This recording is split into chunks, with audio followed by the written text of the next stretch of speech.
오늘 이 시간 우리에게 주시는 하나님의 말씀은 신약성경 빌레몬서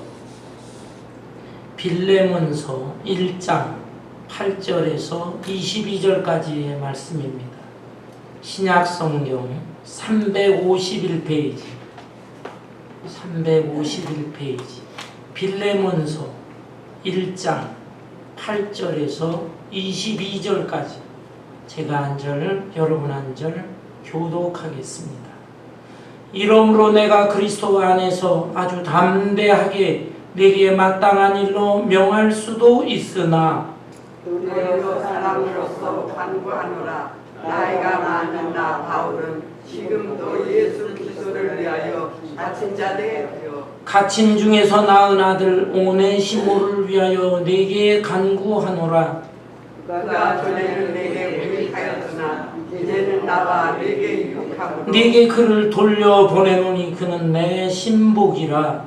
그를 내게 머물러 있게 하여 내 복음을 위하여 갇힌 중에서 내 대신 나를 존귀하고자 하나 다만 내 승낙이 없이는 내가 아무것도 하기를 원하지 아니하노니 이는 너의 선한 일이 억지같이 되지 아니하고 자의로 되게 하려 함이라. 아마 그가 단지 일어나게 된 것은 너로 하여금 그를 영원히 듣게 하느니라.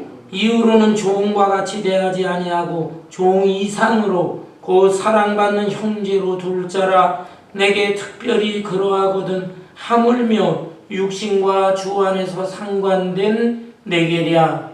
그러므로 내가 나를 공용자로 알지인데 그를 영접하기를 내게 하도록 그가 만일 내게 불의를 하였거나 내게 빚진 것이 있으면 그것을 내 앞으로 계산하라. 나 바울이 친필로 쓰노니 내가 갚으려니와 내가 이 외에 네 자신이 내게 빚진 것은 내가 말하지 아니하노라. 오 형제여, 나로 주 안에서 너로 말미암아 기쁨을 얻게 하고 내 마음이 그리스도 안에서 평안하게 하라. 나는 내가 주문할 것을 확신함으로 내게 써노니 내가 내 말하는 것보다 더 행할 줄을 아노라. 22절 다 같이 오직 너는 나를 위하여 숙소를 마련하라. 너희 기도로 내가 너희에게 나아갈 수 있기를 바라노라. 아멘. 아멘. 성경은 구약 39, 신약 27, 총 66권으로 이루어져 있습니다. 이 중에서 오직 한 장으로 된 책들이 있습니다. 구약에서는 한 권, 오바댜서 한 장으로 이루어져 있습니다. 또한 신약에서는 4권, 빌레몬서, 요한 2서, 요한 3서, 유다서입니다. 이렇게 총 5권이 오직 한 장으로 이루어진 책들입니다. 그런데 이 책들은 짧은 말씀이지만 하나님의 온전한 계시가 담겨져 있기 때문에 성경 66권 안에 포함되어 있는 것입니다.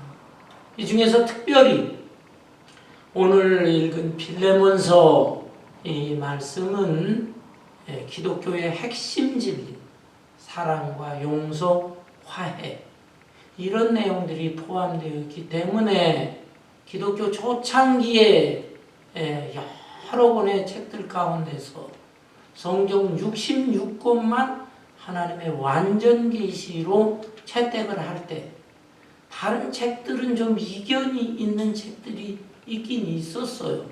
야고보서라든지 요한계시록이라든지 완전한 하나님의 계시의 말씀, 성경, 정경 이런 말씀으로 채택할 수 있을까?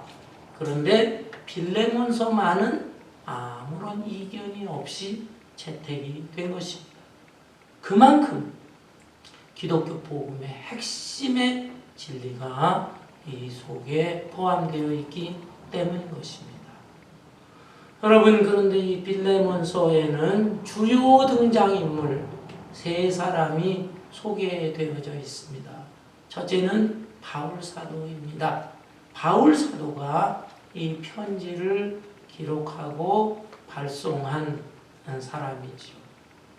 예, 이 바울 사도는 어떤 사람이었습니까? 본래 이름이 사울이에요. 사울로서 철저한 율법주의자 유대교인이었습니다. 이 사람은 기독교인들을 아주 핍박하는데 앞장을 섰던 사람이죠. 그러나 기독교인들을 붙잡기 위해서 다메섹이라고 하는 곳으로 가는 도중 다메섹 도상에서 부활하신 예수님을 만나고 그는 인생이 180도 바뀌게 되었습니다. 그 전에는 학식이 뛰어난 사람이었어요.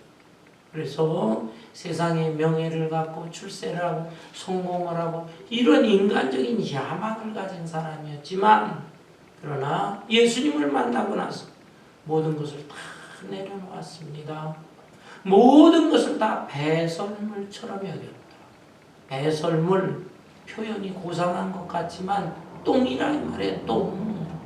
내가 가지고 있는 그 알량한 지식과 모든 명예와 이런 다 더러운 똥으로 여긴다. 그리고 나는 오직 하나님의 영광만을 위해서 살겠다. 예수 그리스도를 마음속에 모시고 그 예수님의 복음을 전하면서 일생을 바쳤던 사람이 바로 바울 사도입니다. 복음의 능력으로 온전히 변화된 사람이었어. 두 번째 등장인물이 있습니다.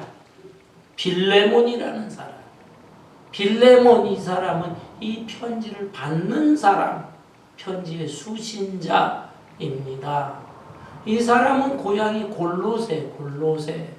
그런데 바울 사도가 3차 선교 여행을 하기 위해서 소아시아를 도는 가운데 에베소라고 하는 도시에 왔습니다.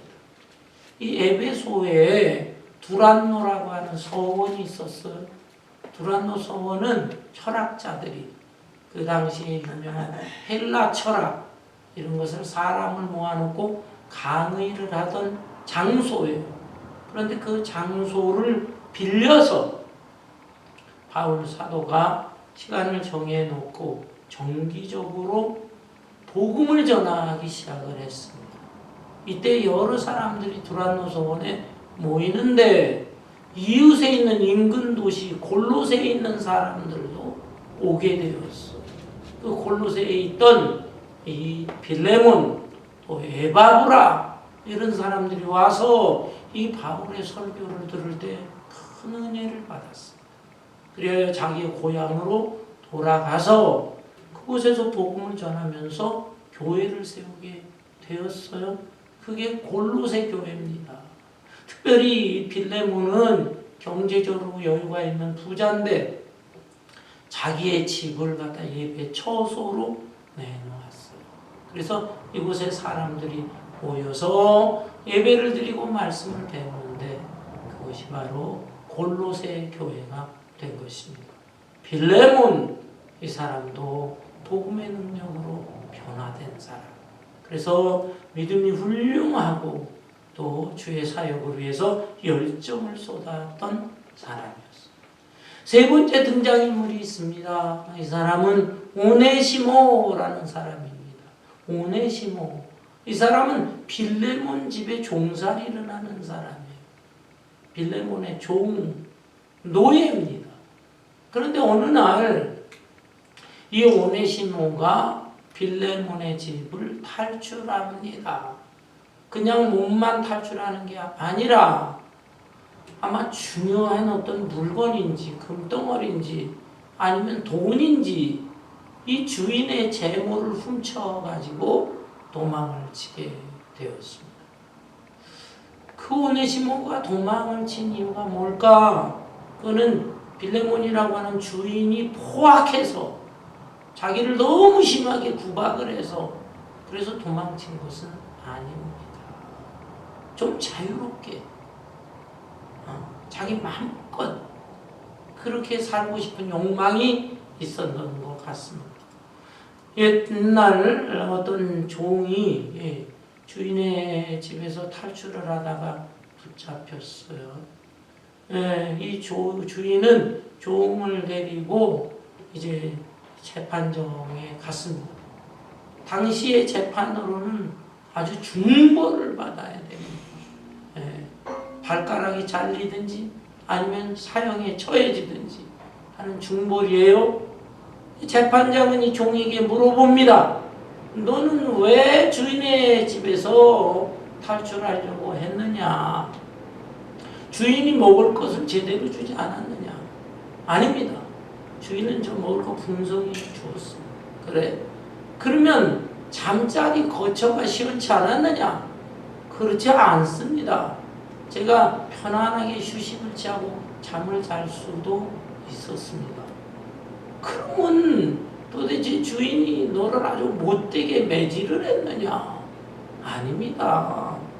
주인과 이 주종관계지만 그래도 저를 잘 대해주신 분입니다. 주인은 좋은 분입니다. 그런데 너는 왜 그러면 주인의 집에서 도망을 쳤느냐? 모르니까 이 종이 말을 합니다. 재판관님, 외람된 얘기지만 재판장이 종이 되어 보십시오. 재판장님이 노예가 되어 보십시오. 그러면 제 심정을 알 것입니다. 다른 거 주인이 잘해 주었지만 저는 자유를 원했습니다. 자유롭게 살기를 원했습니다. 이렇게 답변했다고 하는 이야기가 있습니다. 여러분, 아마 이 오네시모도 마찬가지였던 것 같아요. 빌레몬 주인은 선한 사람이었지만 그 집을 탈출해서 내 마음대로 살고 싶다. 이 오네시모는 그 집을 나왔습니다. 여러 도시를 아마 돌아다녔을 거예요. 그러다가 당시 세계의 중심인 로마에 들어갔어요. 로마의 환락가도 돌아다녀 봤을 겁니다. 자기가 가졌던 재물 그걸 다 탕진하게 되었을 것입니다. 그러다가 뜻밖에도 바울 사도를 만났습니다. 바울 사도 어떻게 만날 수가 있었을까? 당시에 바울은 로마 감옥에 갇혀 있는 신세였습니다. 바울이 로마 감옥에 2차례 갇히게 되었는데 1차 감옥은 우리가 생각하는 그 험한 그런 감옥은 아닙니다. 집이에요, 집. 허름한 집에 갇혀 있는데 거기에서 그저 그 안에서는 자유롭게 생활할 수가 있는 것입니다. 그러니까 자취방 비슷한 그곳에 갇혀 있는 거예요. 가택연금된 상태입니다. 그러나 2차 감옥은 우리가 생각하는 저 험한 감옥에 들어간 것입니다. 1차 감옥에 들어가 있을 때 여기에서 네 권의 편지를 썼어요. 에빌골빌, 에베소서, 빌립보서, 골로새서, 빌레몬서 이 4종의 편지를 썼는데 이것을 옥중서신이라고 하는 것입니다. 어떻든 지금 바울 사도는 이렇게 1차 감옥에 갇혀 있어요. 허름한 집안에 가택연금된 상태였는데 오네시모가 어떻게 이 바울을 만날 수가 있었을까요? 몇 가지로 추측할 수가 있습니다. 우선 이 오네시모가 아마 가졌던 돈이 다 떨어지니까 생활하기 위해서 다른 사람의 물건을 훔쳤든지 또는 다른 나쁜 짓을 했든지 그러다가 오네시모도 붙잡혔는지 모릅니다. 그래서 옥살이를 하다가 잠깐 경한 죄를 졌을 때는 풀려나기도 하니까 그러다가 같은 처지에 있었던 바울 사도를 만난 것이 아닌가 추측할 수가 있어요. 또는 이 오네시모가 에바브라라는 사람을 만나지 않았을까? 에바브라는 누구냐면 아까도 말씀드린 대로 빌레몬과 더불어 골로새 교회를 세운 사람이에요. 골로새의 지도자예요. 그런데 자기의 영적인 스승인 바울 사도가 선교를 하다가 로마 감옥에 갇혔다 라고 하는 소식을 듣고 너무 안타까웠어. 그래서 이 에바브로는 먼 길을 여행을 해서 이 바울 사도를 면회를 왔던 것입니다. 면회를 오면서 그 안에 뭐 먹을 것도 들여보내고 입을 옷가지라든지 친구라든지 이런 것을 가택연금 상태니까 들여보내주는 것이죠. 그러다가 이 에바브로가 우연히 이 로마에 있었던 오네시모를 만난 것이 아닌가. 오네시모는 자기의 주인 빌레몬을 알고 있는 것이고 빌레몬의 친구요 동역자인 에바브라도 알고 있었단 말이에요. 그래서 에바브라를 통해 너무 반갑고 또 이 에바브라를 통해서 바울 사도를 소개받은 것이 아닌가. 이렇게 만날 수도 있는 것이죠. 그런가 하면 또 다른 추측을 할 수 있는 것은 이 오네시모가 이제 로마에서 가진 거 다 날리고 허랑방탕하고 쾌락을 즐겨보았는데 그 쾌락이 이제 다 맛을 보았지만은 허무한 것이죠. 허무한 것. 인생의 의미가 여기에 있는 것은 아닙니다. 나는 자유가 좋아서 이곳까지 오고 이것으로 먹을 거 마실 거 뭐 즐길 거 다 해봤는데 이게 별게 없구나. 이것이 내 영혼에 만족을 주지 못하는구나. 인생에 회의가 생겼던 것이 아닐까. 그러다가 바울 사도에 대한 소문을 들었죠. 이미 자기의 주인 빌레몬을 통해서도 바울에 대한 얘기를 들은 적이 있고 또 다른 사람을 통해서 바울이야말로 위대한 영적인 지도자다. 진리의 말씀을 전하는 사람이다. 이 소문을 듣고서 일부러 오네시모가 일부러 이 바울 사도의 감옥을 찾아와서 면회를 하면서 그렇게 친해진 것이 아닌가 이렇게 볼 수가 있습니다. 어떤 경우든지 이 오네시모는 죄인이었지만 바울 사도를 만나서 변화됩니다. 복음을 전해 듣고 복음의 능력으로 이 사람은 정말 새 사람이 되었어요. 그리고 하나님의 귀한 일꾼이 되게 된 것입니다. 여러분 이 세 사람의 등장인물 오네시모는 그렇지만은 죄를 진 사람이기 때문에 죄의 용서가 필요한 사람이에요. 또한 이 빌라도 억울한 일을 당하고 손해를 보았지만은 그래도 너그러운 마음으로 용서를 해 주어야 하는 사람이기도 합니다. 예수의 사랑 안에서 용서해 줄 수 있는 사람. 바울 사도는 어떤 사람이냐? 이 두 사람 간의 관계, 용서를 격려해 주는 두 사람 사이에 서로 화해를 시켜야 하는 사명을 가진 사람이다 라고 하는 것이죠. 이런 상황 속에서 바울 사도는 오네시모를 빌레몬에게 보내려고 합니다. 빌레몬에게 보내요. 근데 그냥 보내지를 않고 편지를 써서 빌레몬에게 좀 너그러운 마음을 가지고 이 너의 종 이 오네시모를 용서해라 하는 뜻에서 편지를 쓰는 것입니다. 곧 화해를 시키기 위해서 애를 쓰는 것이에요.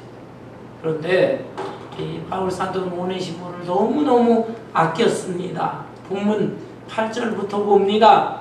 이러므로 내가 그리스도 안에서 아주 담대하게 내게 마땅한 일로 명할 수도 있으나 도리어 사랑으로서 간구하노라. 나이가 많은 나 바울은 지금 또 예수 그리스도를 위하여 갇힌 자 되어 갇힌 중에서 낳은 아들 오네시모를 위하여 내게 간구하노라.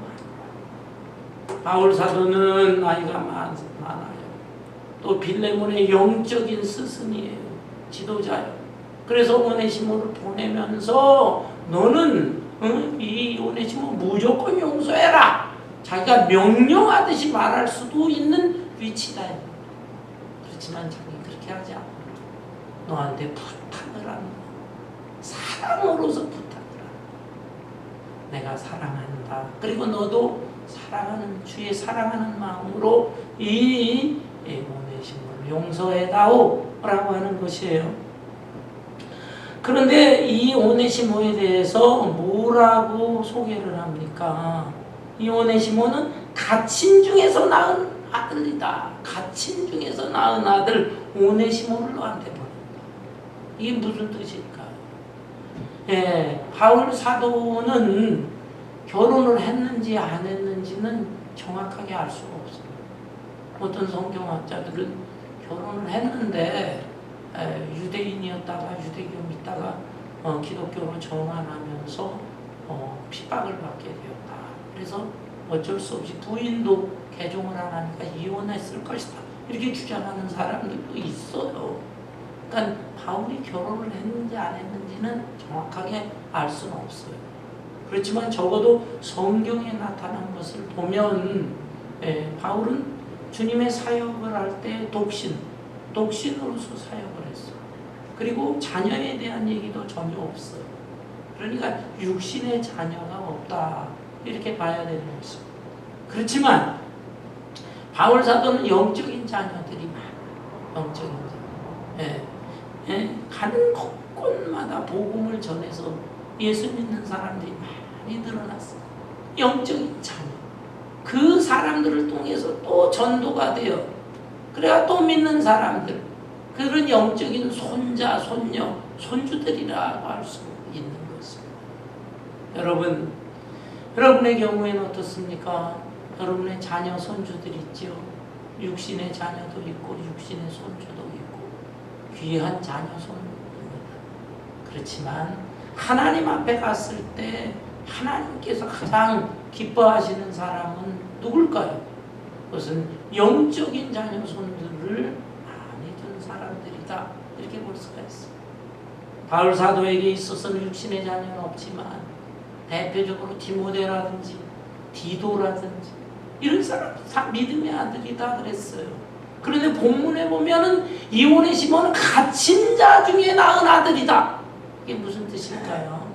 바울 사도가 로마 감옥에 갇혀 있다 이 말입니다.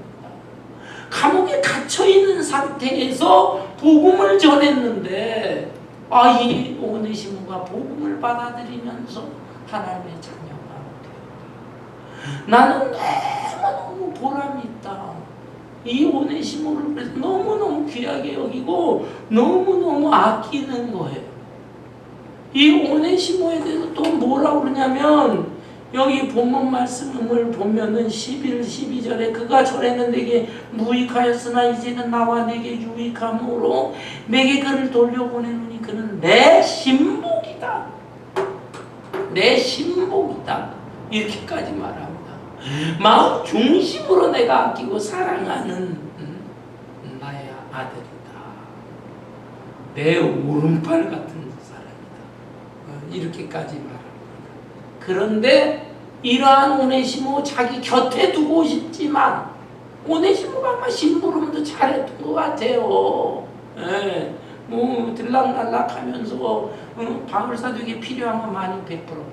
그런데 이 오네시모 자기 곁에 딱 두면서 지내면 너무 편하겠는데 이 오네시모를 빌레몬에게 보내겠다는 것입니다. 왜 이렇게까지 할까요? 그것은 진정한 화해가 이루어지도록, 진정한 용서가 이루어지도록 합니다. 이 오네시모는 자기가 지은 죄에 대해서 하나님 앞에 철저하게 회개를 했어요. 하나님의 용서를 받은 것이죠. 그렇지만 사람과의 관계가 남아있는 것입니다. 사람과의 관계, 곧 옛주인 빌레몬 집에서 물건을 가지고 도망을 쳤어요. 잘못했어요. 그것에 대해서 용서를 빌고 또 빌레몬의 용서를 받으면서 온전한 화해가 이루어지기를 원했던 것입니다. 자기 개인적으로는 자기 곁에 두고 싶지. 그러나 이 소중한 오네시모를 옛주인이었던 너한테 보내노라 라고 하는 거예요. 여러분, 이 내용에 대해서 우리는 용서에 대해서 좀 깊이 생각할 필요가 있어요. 용서라고 하는 것은 어떻게 해야 참된 용서가 되는 것인가? 저는 이 말씀을 상고할 때마다 십몇 년 전에 한국에서 상영되었던 영화가 생각이 나요. 미량이라는 영화인데 이것이 세계적으로 알려져서 세계 많은 사람들에게 감동을 주었어. 깨달음을 주었어. 그리고 거기에서 여주인공 역할을 했던 전도연이라고 하는 배우가 있는데 이 배우는요 그 유명한 영화제에서 한국이 아마 거의 첫 번째인가 두 번째인가 주연상을 받기도 했습니다. 그 미량이라는 그 영화의 내용을 보면 기독교 색채가 아주 강해요. 이 여주인공이 33살이 되었을 때 남편이 죽습니다. 교통사고로 죽고 어린 아이가 있거든요. 이 아이와 더불어 어떻게 살아갈까? 남편의 고향인 밀양이라는 곳으로 내려가게 됩니다. 거기에서 생활을 해야 되기 때문에 그 남편 교통사고의 보상금 그걸 가지고 자기가 피아노를 칠 줄 알았어요. 피아노 학원을 냈습니다. 그러면서 근근히 살아가는데 그 밀양 시골 사람들이 볼 때는 저 여자가 젊은 과부인데 돈이 많구나. 이런 그냥 소문, 루머가 퍼지게 되었어. 그래서 그 마을 사람 중에 한 못된 사람이 이 여주인공의 어린 아들, 요 아이를 유괴를 했어요. 유괴를 하고 너 돈 많지? 돈 내놔라라는. 그런데 자기가 가진 돈이 사실은 얼마 안 돼요. 그 가진 걸로 학원도 차리고 보상은 많이 나오죠. 그걸 주려 했지만은 이 유괴범이 성이 안 차는 거예요. 화가 났어. 그래서 그 아들을 결국 죽이고 맙니다. 이 여주인공은 그냥 정신이 돌고 가면 미치광이가 되는 거예요. 이럴 수가 있는 거야.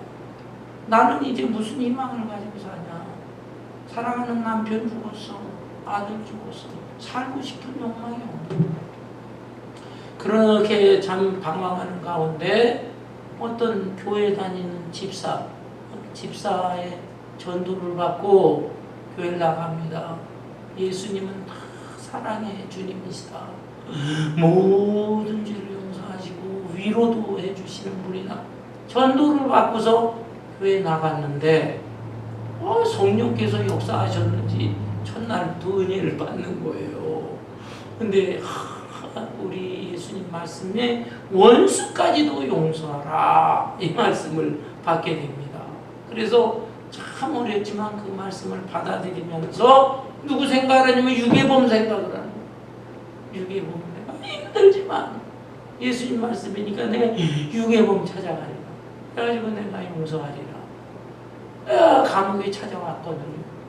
그런데 이 감옥에 갇혀있던 유괴범이 이제 이 여주인공과 면회를 하는데 그 모습이 충격적이었어요. 뭐냐면 이 사람도 감옥을 찾아온 전도자에 의해서 예수를 믿게 되었다. 나 예수님 영접했어. 그리고 내 죄를 갖다가 하나님께서 그냥 다 용서해 주셨습니다. 그래서 나는 지금 너무 마음이 편안합니다. 세상에 이런 말을 하는 거예요. 그냥 말로도 나는 하나님이 용서했으니까 난 너무 편안합니다. 얼굴도 그냥 환한 얼굴을 보여주는 거예요. 근데 그 모습을 보는 이 여주인공이 막 어이가 없는 거예요. 이럴 수가 있느냐? 누구 마음대로 당신을 용서해? 내가 아직 용서를 안 해줬는데. 그러면서 기독교의 하나님이 이런 하나님이냐? 하나님한테 무조건 죄 짓고 회개하기만 하면은 용서받느냐? 나한테 지은 죄에 대해서는 한마디도 지금 사과도 안 하고 용서를 빌지도 않았는데 누구 마음대로 용서하는 거야? 막 미치려고 그래요. 그러면서 교회가 안 다니고 하나님한테 막 반항을 하는 것입니다. 하나님, 내가 용서 안 했는데 하나님 마음대로 용서해 줄 수 있습니까? 라고 하면서 그냥 하나님 원망하고 그 다음에 이 여자 자체가 막 방탕한 생활을 막 하는 거예요. 하나님 앞에서 땔감을 부리고 나 좀 보시오 막 못된 망행짓도 하고 성적으로도 문란한 그런 행동까지 막 하고 막 하나님 앞에 막 반항을 하는 거예요. 와 그러면서 이제 뭐 그 이후에 뭐 내용이 또 이렇게 쫙 전개가 되는데 그 영화는요 이 기독교에 대해서 깊이 생각을 하게 하는 영화예요. 또 사랑이란 뭐냐, 진정한 용서라는 건 뭐냐, 화해라는 건 뭐냐, 이거를 깊이 생각하게 하는 용서다. 우리는 그냥 막연히 죄 없어도 얘기하면 무조건 용서한다. 이런 정도만 가지고 있는 사람이 너무 많아요. 여러분, 무조건적인 용서. 어떤 죄라도 정말 하나님 앞에 회개하면 용서를 해주시겠죠. 그런데 무조건적인 용서에 대해서는 예수님이라든지 스데반 집사라든지 최고 수준의 성자 같은 사람, 그런 사람들은 그 사람의 상태와 별 관계없이 스스로 용서합니다. 그러나 대부분의 사람들은 그렇지 되질 않아요. 자기가 죄를 졌을 때 하나님 앞에 회개할 뿐만 아니라 사람들 앞에서도 그 자기가 잘못했던 것을 풀어야 되는 거예요. 그리고 사실 예수님도 그런 말씀을 했어요. 마태복음 5장에 보면 너희가 제단에 나와서 예물을 드리려고 하다가 혹시나 너희 형제들에게 원망 들을 만한 일이 생각이 나거든. 그 예물을 제단에 두고 너는 먼저 그 형제와 더불어 화해를 하고 난 다음에 와서 예물을 드려. 예수님도 이렇게까지 말씀하셨다. 여러분, 이런 면에서 하나님과의 관계, 물론 회개해야 되고 사람과의 관계에 있어서 진정으로 잘못했을 때 무릎을 꿇고 눈물을 흘리고 참된 마음으로 용서를 빌어야 그게 완전한 용서, 화해가 이루어지는 것입니다. 바울 사도는 이 점을 알았어요.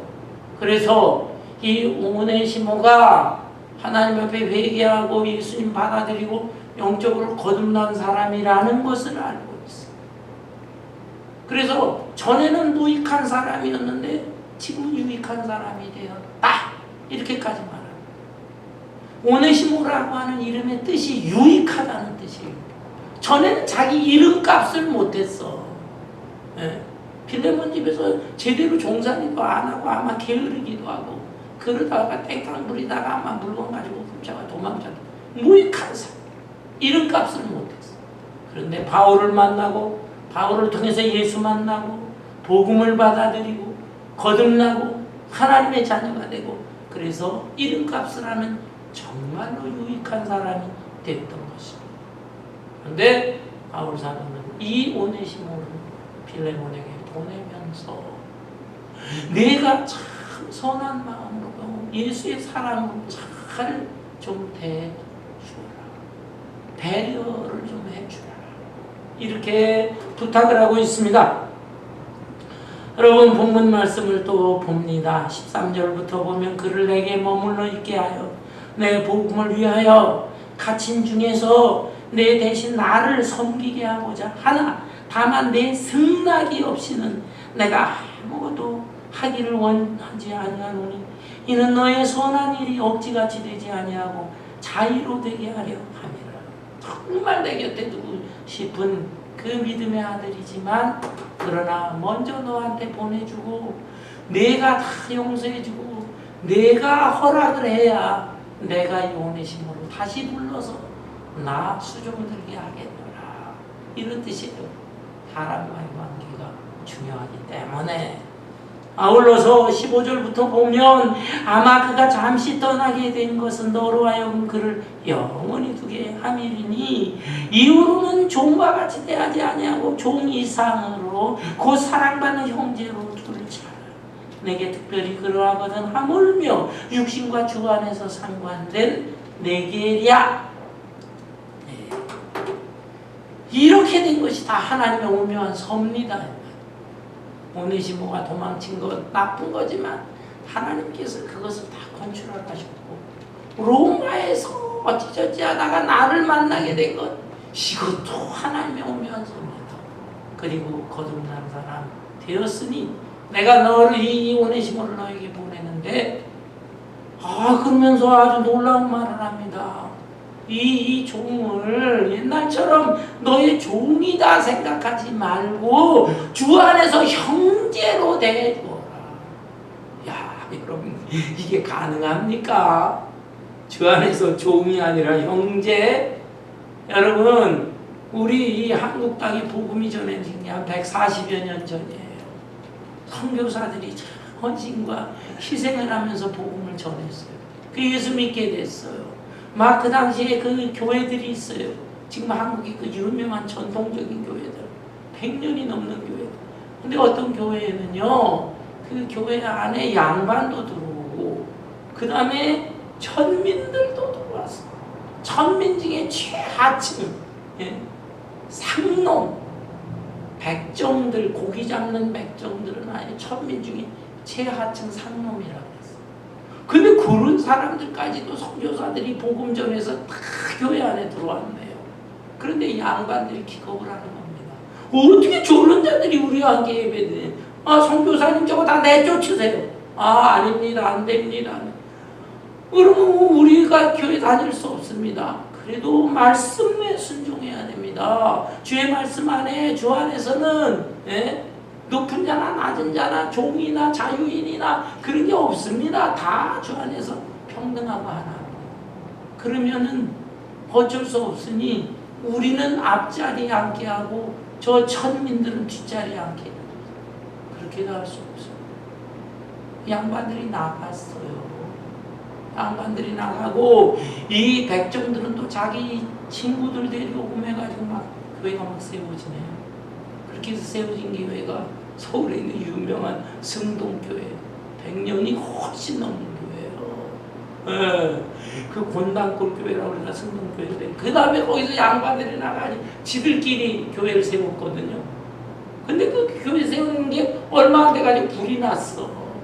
불이 나가지고 충격을 받고 뭔가 깨달음을 얻고 회개를 하고 그게 다시 들어오게 됐어요. 그게 다시 합쳐지고 그게 참 오늘날의 그 승동교회 아주 위대한 교회 중에 하나. 이런 일들이 막 그게 불과 100년 남짓한 한국 땅에서도 이루어졌는데 이거 2000년 전 2000년 전 주인과 종 노예 당시 기록에 의하면 당나귀하고 노예하고 무슨 차이가 있느냐? 당나귀는 말 못하는 짐승이고 노예 저것들은 말하는 짐승이다. 그 차이만 있을 뿐이다. 그런 시대인데 이 바울사도는 오네시모를 종으로 여기지 말고 주 안에서 형제로 여겨라. 가능하겠어요? 대단합니다. 뿐만 아니라 여기 17절에 보면 그러므로 내가 나를 동역자로 할진대 그를 영접하기를 내게 하듯하고 그가 만일 네게 불의를 하였거나 네게 빚진 것이 있으면 그것을 내 앞으로 계산하라. 이야. 그 오네시모가 도망을 칠 때 돈인지 금덩어리인지 뭘 갖고 도망을 쳐서 피해를 줬잖아요. 그 피해 준 것도 생각하면 억울한 일인데 그런 것들이 있느냐 그러면은 나라도 갖겠다. 바울이 무슨 돈이 있어요. 근데 아마 다른 사람들한테 이 사실을 알려서 모금이라도 해가지고 빌레몬 너한테 주겠다. 그러니 제발 주 안에서 이 오네시모를 배려해 주고 용서해 주고 19절에 보니까 나 바울이 친필로 쓰노니 내가 갚으려니와 내가 이외에 네 자신이 내게 빚진 것은 내가 말하지 아니하노라. 그러면서도 바울은 영적인 지도자예요. 영적인 권위를 살짝 보여줍니다. 내가 이 글을 쓰는데 친필로 쓴다. 바울은 이 눈이 좋지 않아 안질이 있고 눈이 좋지 않았던 사람이에요. 그래서 다른 편지를 쓸 때에는 왜 이 글을 쓰도록 예? 불러주는 거예요. 구술 불러주면 그 옆에서 누가라든지 뭐 이런 사람들이 쓰고 끝에 가서 그저 한두 자 자기가 친필로 쓰노라 이렇게 쓰는 겁니다.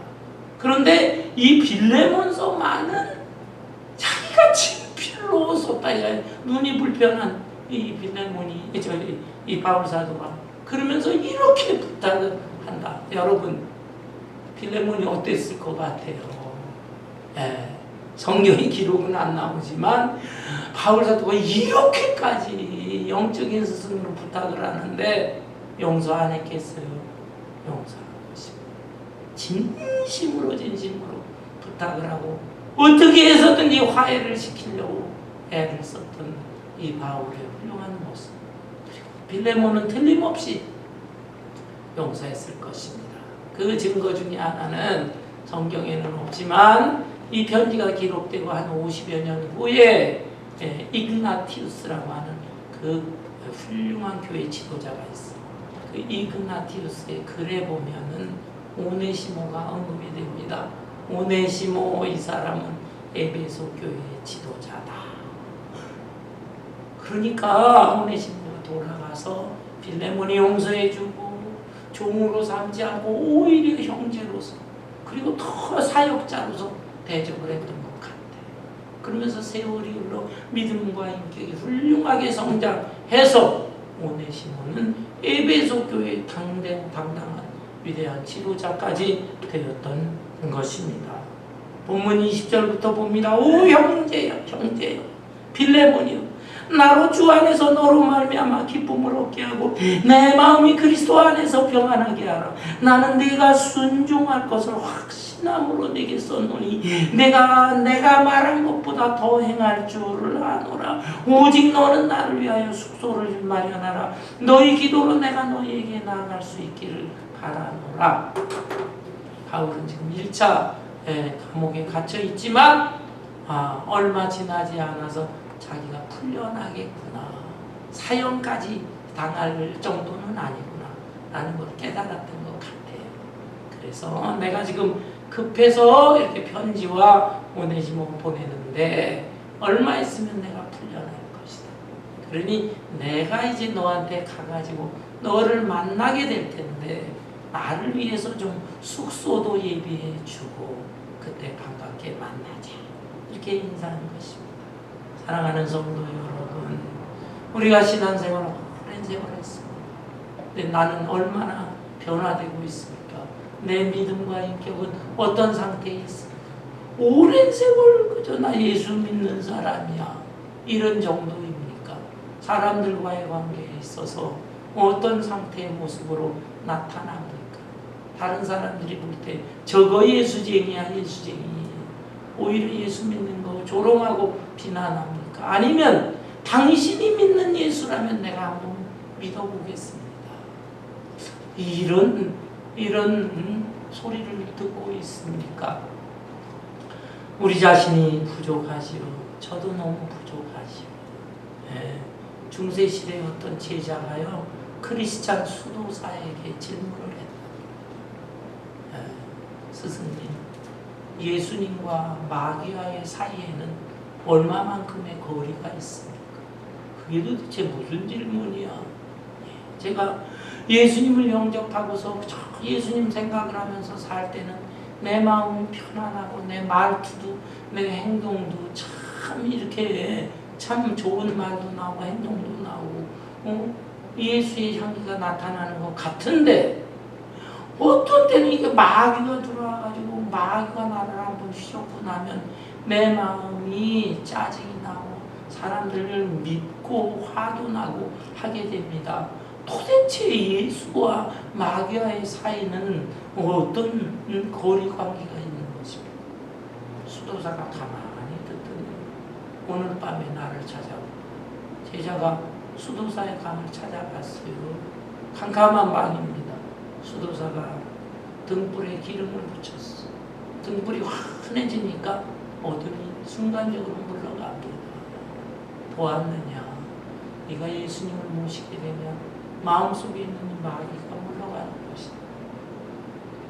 그러면서 또 이 조사가 혹 하면서 그 등불을 꺼버렸어요. 그러자 금방 또 빛이 없어지고 어둠 깜깜함으로 가득 찼어. 보았느냐? 이렇게 네가 예수 믿지만은 예수님을 잊어버리고 방심하면 마귀가 들어오는 것이다. 마귀가 들어오게 되면 네 마음의 상태는 지옥이 될 수 있다. 그러니 예수와 마귀와의 사이는 순식간이다. 이렇게 말해줬다고 하는 얘기가 전해주고 있습니다. 여러분 그렇습니다. 예수 믿노라. 그저 마음으로 자신하고 그저 나는 기독교인이나 입으로 말하는 그런 정도가 아니고 예수님을 마음속에 품고 또 말씀과 성령으로 충만한 생활을 해야 되겠어요. 방심하게 되면 마귀가 틈을 탄다. 마귀가 틈 타지 못하게 하라 그랬잖아요. 틈을 타고 들어와서 나의 마음 영혼을 헤집어 놓을 수도 있는 것입니다. 이런 점을 생각하면서 우리 모두 다 정말 복음으로 변화된 사람. 아우 사람은 안 변해 안 변해. 우리가 그런 얘기합니다. 신앙생활에도 안 변해 안 변해. 변하기가 정말 어려운 것이죠. 그래서 그저 부모한테 버려진 애를 양자로 거둔다든지 가난하고 불쌍한 사람을 돕는다든지 그런 거 하지 마. 머리 검은 짐승 걷어봤자 좋은 꼴 못 봐. 이런 얘기도 사람의 생각, 지식, 교양, 의지력 이런 걸로는 변화되기가 어려워. 그러나 복음은 변화시킬 수가 있어. 복음이 사울을 바울 되게 했습니다. 복음이 억울한 일 당했지만 너그럽게 용서해주는 빌레몬이 되게 했습니다. 복음의 능력이 오네시모와 같은 이 못된 녀석을 갖다 변화시켜 하나님 나라의 위대한 일꾼이 되게 했습니다. 오늘날 교회도 많고 사람들 다 예수 믿는다고 하고 모이민사회는 70%가 기독교인이라 얼마나 변화되어 있는지 우리 자신 잘 마음을 들여다보면서 내 자신이 아름답게 변화되고 변화된 모습으로 이 다른 사람들에게 나아가서 당신이야말로 예수 믿는 사람이요 예수 그리스도의 증인된 삶을 살아갈 수 있는 저와 여러분 되시기를 주님의 이름으로 축원합니다. 아멘. 찬송 430